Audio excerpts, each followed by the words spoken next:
Hey guys, welcome back. Today I'm going to be finishing up this farm style cabinet build right behind me. If you have not seen part 1 of this series, click on that link up in the top right corner, check it out. But basically last week's video I took this old cabinet that was designed for a big old box TV.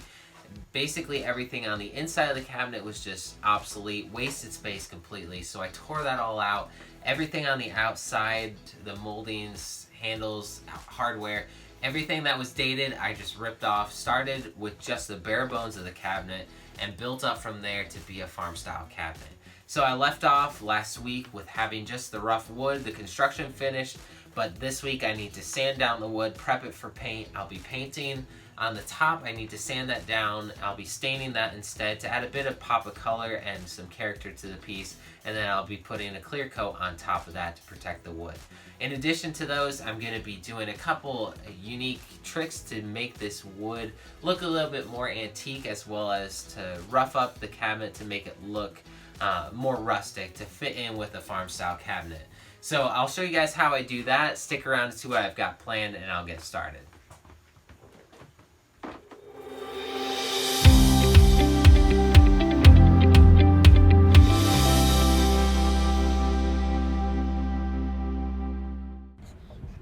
Alright, to start today I need to prep the top for stain. So I need to scrape this paint off. Luckily there was a clear coat on top of the wood underneath the paint, so it's just coming right off. If you try to sand this down with a sander, this paint will just gum up your sandpaper and you'll go through a ton of sandpaper trying to do that. So I'm going to scrape off the paint and then sand down the wood till it's the raw wood again, and then it's ready to start staining.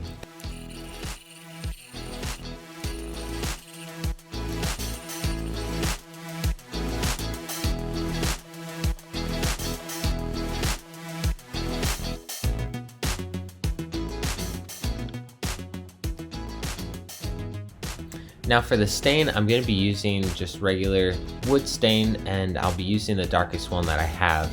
And I'll also be putting on a very thick layer of stain on top of this wood in hopes that even more stain will soak into the wood and cause it to be even darker.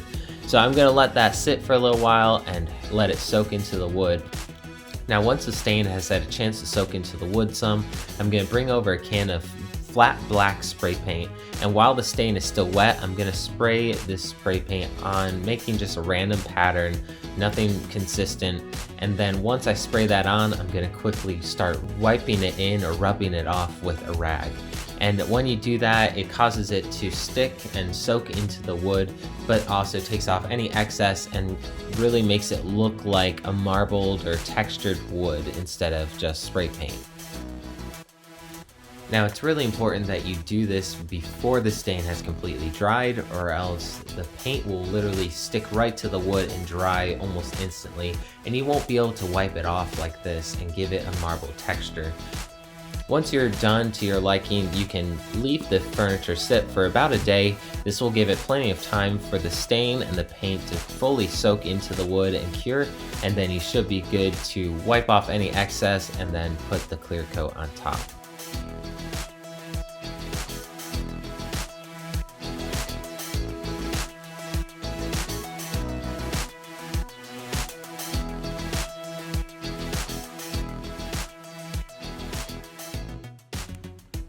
Now I need to prep the rest of the body of the cabinet for paint. So I'm going to be sanding down any sharp edges, anything that needs to be sanded down on the cabinet before paint, as well as these screw holes that I have filled with wood putty. I'll be able to sand it down and it'll blend right in with the rest of the cabinet once I paint. Now along the top, I took off a thin molding that was dated, and that left a sharp line where the paint stops, and there's a little bit of a drop off or ledge right there. So I'm going to sand that down, make sure it's a smooth transition from the paint to the wood, so that when I paint over top you won't be able to see it.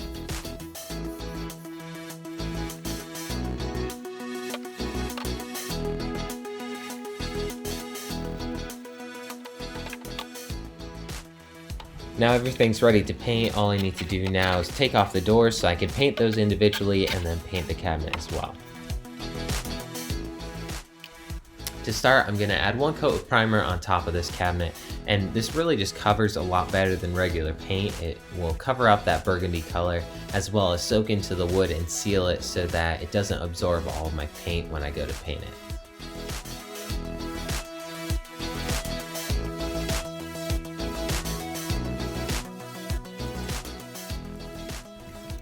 Now after the first coat is done, I let it dry, and then it's time for the second coat. I'm going to be using the paint that I'm going to finish the cabinet with this time, and I might even need to come back and do a third coat on any spots that haven't fully covered.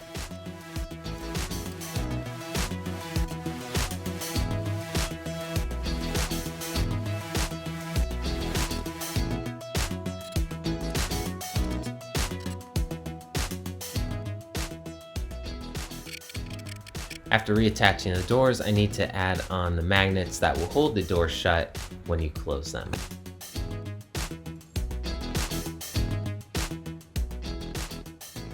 Now sometimes it's hard to get that metal plate to line up perfectly with the magnet so that when you close the door, it will stick to the magnet. But if you stick the metal plates to the magnet first, close the door, press it on really tight, it actually will leave an imprint on the door so that you know exactly where to screw it. And if you look at the plate, there's actually, on most of them, they have a little dot or dimples on it so that when you press it in, it leaves a mark and you can line it up later.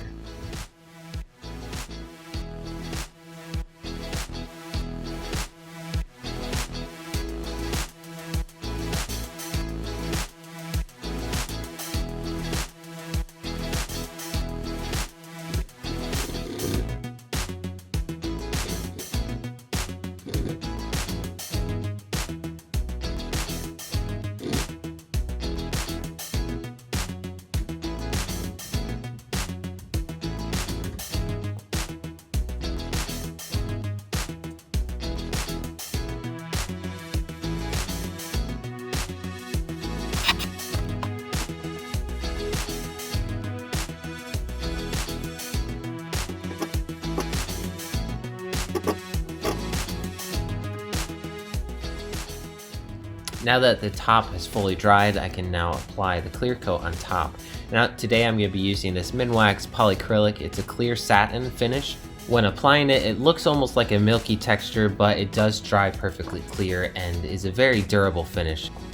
And the best part, in my opinion, is the product is water-based, so you can easily rinse out your brush and clean up with water once you're done. And it also doesn't have any strong fumes.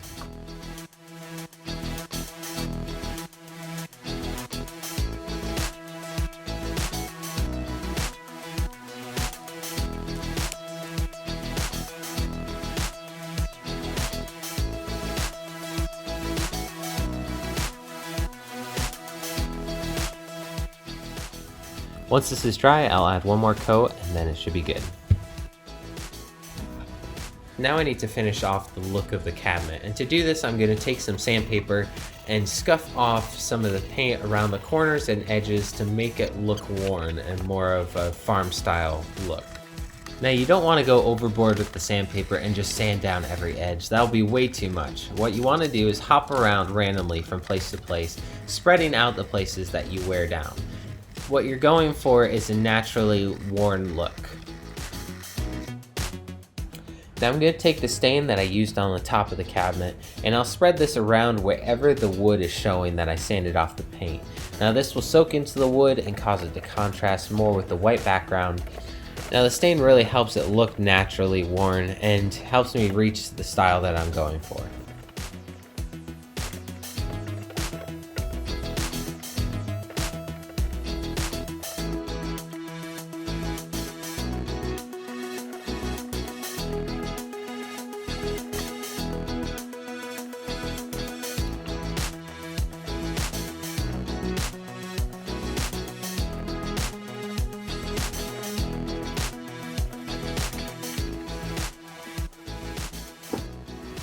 Now that the top is dry, I need to add 1 more coat of clear coat on top and then it's all done.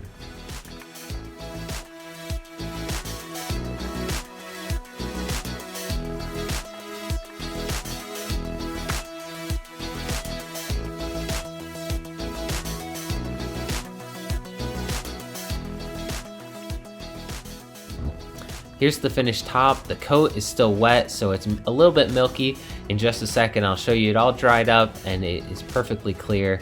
And you can see the marbling effect, the aged look that I gave it with that spray paint when I first was staining the wood. It looks beautiful. I love the top. Adds a lot of character to the piece and makes it look old. Alright guys, that finishes up my video for today. Thanks for watching. If you enjoyed this one, you can check out some of my other videos on my channel and let me know what you think. Alright, don't forget to hit the subscribe button, and if you want a notification when I upload a video, click on that bell icon, and don't forget to give this a thumbs up if you enjoyed this video. Thanks guys, I'll see you in the next one.